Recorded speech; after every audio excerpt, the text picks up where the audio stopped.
E aí, vamos estudar a lição? Bem-vindo a mais uma semana de estudos da Palavra do Senhor através da lição da Escola Sabatina. Olha, estamos já nos aproximando do fim do trimestre, não esqueça de renovar sua lição. Se você já tem a assinatura, beleza, legal. Se não tem, já começa a providenciar para você não ficar sem um maná de cada dia, sem um alimento espiritual nessa nossa trajetória em direção à Terra Prometida. Vamos em frente. Obrigado por nos seguir nas redes sociais. Continua divulgando a lição da Escola Sabatina. Estamos crescendo no YouTube. Já passamos de 93 mil. Estamos marchando em direção a 100 mil inscritos no canal para a divulgação da lição da Escola Sabatina e agora também do Apocalipse. Toda semana tem um estudo de um capítulo do Apocalipse. Estamos firmes e fortes.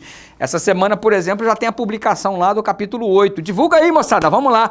Esta semana estaremos lidando com passagens bíblicas difíceis. Eita!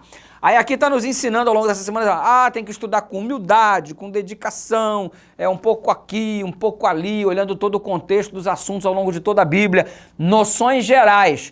Aí eu aproveitei e dei uma adicionada, além de termos essa noção geral de comportamento quanto ao texto, eu quero incluir um texto difícil a cada dia desta semana para aumentar assim o volume de conteúdo da lição. Ok? Claro que a lição está excelente, mas eu queria desafiar você a estudar um texto difícil também junto com a gente ao longo dessa semana. Talvez não todos os dias, mas pelo menos um dia ou outro, começar por hoje.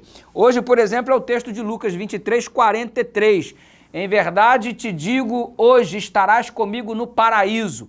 Ei, a gente tem uma crença baseada na Bíblia quanto ao estado dos mortos, que o pó volta à terra como era, o espírito volta para Deus que o deu, que está lá em Eclesiastes capítulo 12, verso 7. Em Eclesiastes 9, verso 5, diz que os vivos sabem todas as coisas, mas os mortos não sabem de coisa nenhuma. Então nós estamos diante de um estado de inconsciência dos mortos, de acordo com Salomão.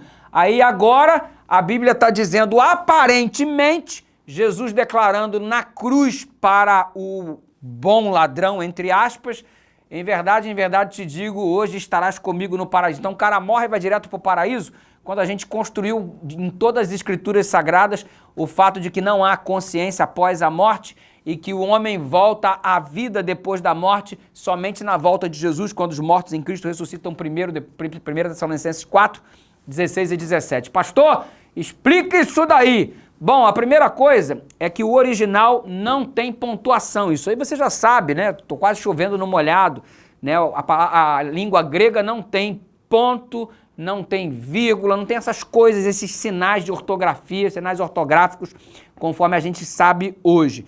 E aí o sentido da frase, todo ele é mudado se você colocar vírgula num lugar ou em outro. Exemplo, em verdade te digo, vírgula, hoje estarás comigo no paraíso. Então Jesus estaria afirmando para o homem na cruz que ele estaria com Jesus no paraíso.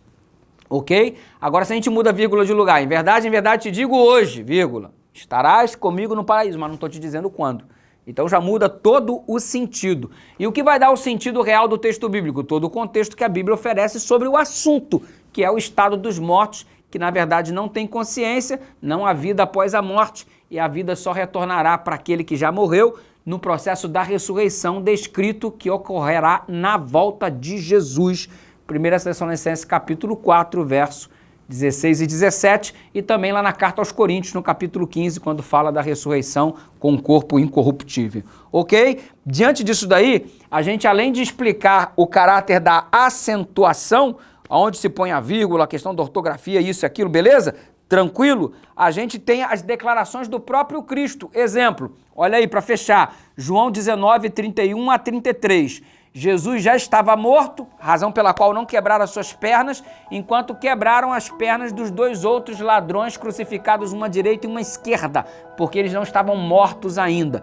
E quando Jesus ressuscita no domingo, você tem João capítulo 20, verso 17, ele se encontrando com a mulher e dizendo, não me toques porque ainda não fui ao meu Pai. Ou seja, Jesus morreu e não foi para o céu.